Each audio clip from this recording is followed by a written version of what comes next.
Hi everyone, Mary Lee here. Wanted to get back on and share another word of encouragement with you.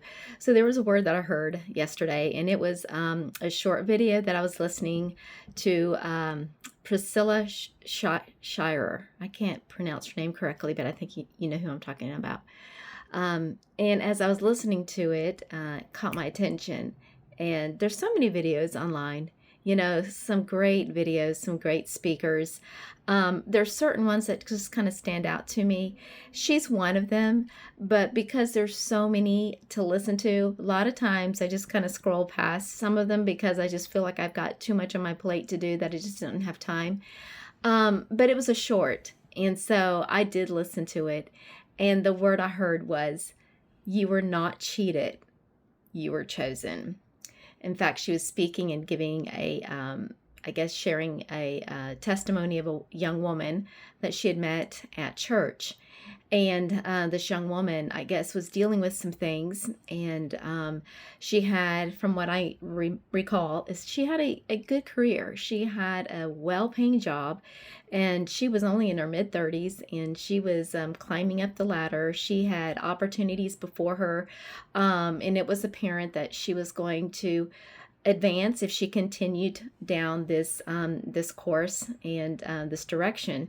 And she was she was single, but she had her whole life ahead of her and was just had great expectations and hopes of what the future held. And she felt like there was a nudge by the Holy Spirit and just an uneasiness and an uncomfortableness as to where she was at. And so she began to inquire of the Lord to see what it was that maybe he might be calling her to do. And so ultimately, she felt like the Lord was asking her to surrender what she had and just give up what she was currently doing regarding her career and trust him. Trust him. And so she ended up leaving her job, and he ended up directing her elsewhere, but there was not a clear direction for her at that moment and season in her life as far as an income. And so she began to babysit. And so she was just babysitting for families, young couples in the church, and I guess within the community that she knew, just to, as a form of ministry. To allow these young family and young couples to have time for themselves, just to, date and be able to, be rest assured that their children are at home safe with somebody that they knew and trusted. And so it was like a form of ministry, and she did not anticipate it to last very long. And so, about 6 months in, I think she began to kind of wonder, okay, well, here I am. And, but she continued on. She didn't have any other direction at that moment.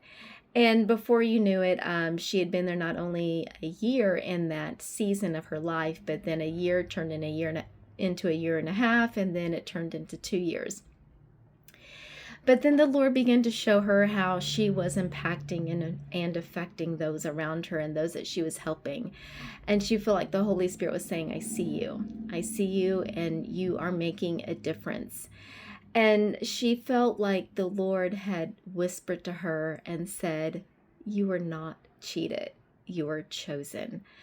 And that just impacted me because even though it seemed like what she was doing was very insignificant, she was actually ministering to families and children because she loved interacting with children, and she's ministering to children. She's planting seed, and she's preparing for the next generation to come behind her.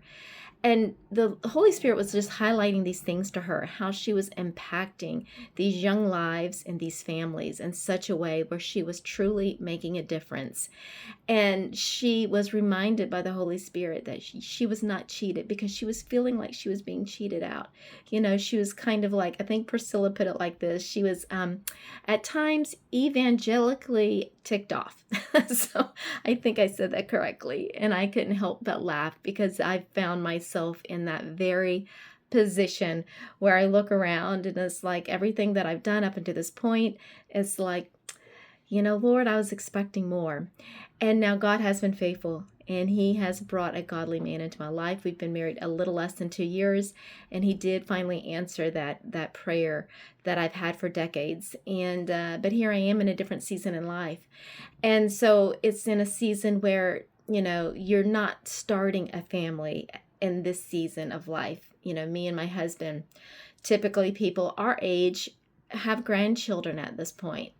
And so, the enemy does come along. I mean, admittedly, I'm not, going to lie about it. Just going to be honest with you, and tries to make me feel like I've been cheated and that I've missed out. And I do not yet have a full understanding and a full picture of why things took so long and why they're just now coming into fruition. But even at that season in life where things have come into fruition and have been answered, I'm still expecting more. And it's like, Lord, where is the reward for the wait? The word says that he will do exceedingly abundantly above all we could ever ask or think. Right? So I'm waiting. I'm still waiting for that exceedingly abundantly above all I could ask or think. And some things are not quite the way I was hoping and anticipated. But one thing I do know and I do have is that I have a godly man that loves me and treats me well. And he loves my family and he loves the Lord. And that's the most important thing. And like I said, as I was listening to the short video last night, I was reminded too that Mary Lee, you have not been cheated, but you have been chosen for such a time as this. So I hope this word is an encouragement to you that if you've been feeling like you've missed out or that you've been cheated, just know that the Holy Spirit sees you. God, his eye is upon you. And he is causing all things to work together, and things will come into fruition because he makes all things beautiful in his time, and that you have been chosen. You have been chosen for such a time as this. Until next time, take care. God bless you. Keep the faith.